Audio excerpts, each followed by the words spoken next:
नमस्कार. तर चला आपण आज काहीतरी वेगळं खाऊया. तर त्याच्यासाठी मी कोथिंबीर, कांदा, मिरची हे सगळं कापून घेतलेलं आहे, बटाटं आणि आगळं वेगळं म्हणजे आपण बनवणार आहेत चपात्याचा भुगा किंवा तुकडे. प्रत्येक भागामध्ये वेगवेगळे बोलतात. आमच्या इकडे चपातीचे पोहे किंवा चपातीचे तुकडेच बोलतात. तर मी पण तेच बोलते. ते बारीक करून घेतले मिक्सरच्या भांड्यामध्ये. त्याच्यासाठी कांदा आणि सगळं कापून जे घेतलेलं साहित्य आहे ना, सगळ्यात पहिलं मिरची टाकली, नंतर बटाटे टाकलं, छानपैकी असं फ्राय होऊन दिलं.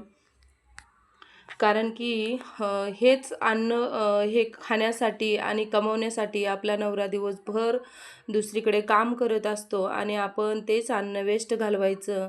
एका एका टायमाला अशी वेळ येते की आपल्याला एक चपातीही नसती खायला किंवा एक घासासाठी आपण तरसलेला असतो. त्याच्यामुळेच अन्न कधी फेकून द्यायचं नाही आहे आणि जरी शिल्लक राहिलं असेल तर ते बनवून खायचं आणि जर ते शक्य नसेल तर ते गाईला द्या. पण असं तुम्ही वेस्ट घालवू नका कचऱ्याच्या पिशवीत इकडं तिकडं प्लीज टाकू नका. मी शिळी भाकर जरी राहिले ते दुसऱ्या दिवशी खाते, भात पण सगळ्या गोष्टी मी फेकून देत नाही. तुम्ही पण तसंच करत जावा. आणि त्याच्यासाठी खूप छान असं सगळं साहित्य कट केलेलं होतं ते टाकून दिलं मी.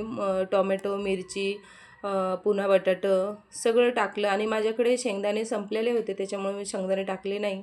सगळं फ्राय झाल्याच्या नंतर त्याच्यामध्ये तुकडे टाकून दिले बघा, ते बारीक केलेले आणि खूप असे छान बारीक झालेले होते आणि टाकून दिले. मस्तपैकी हलवून घ्यायचं.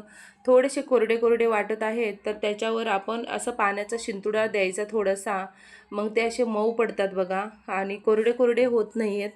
आणि मग त्याच्यात मीठ टाकलं मी, कारण चपात्यामध्ये तर मीठ आहे पण थोडंसं मीठ टाकायचं आणि सगळं साहित्य टाकून घ्यायचं. कोथिंबीर वगैरे सगळं साहित्य टाकून घ्यायचं. लास्टला मी थोडीशी मिरची पावडर टाकलेली आहे आणि मी याच्यामध्ये टाकणार आहे शेंगदाण्याचं कूट, कारण शेंगदाणे नव्हते आणि शेंगदाण्याचं कूट टाकलं तरी पण छान लागतं. तुम्ही नक्की बनवून खात जा. चपात्या अशा फेकून नका देत जाऊ.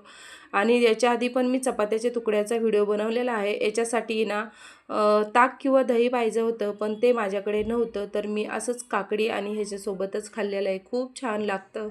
कशाचा रसा असेल ते पण खूप छान लागतो आणि तुम्ही नक्की बनवून खा. खूप टेस्टी आणि हेल्दी झाले होते. आम्ही सगळ्यांनीच खाल्ले. माझ्या मुलाला पण खूप आवडले, नाहीतर ते खात नाहीत. चला भेटू पुढच्या व्हिडिओमध्ये. व्हिडिओ आवडला असेल तर नक्की शेअर सबस्क्राईब करा.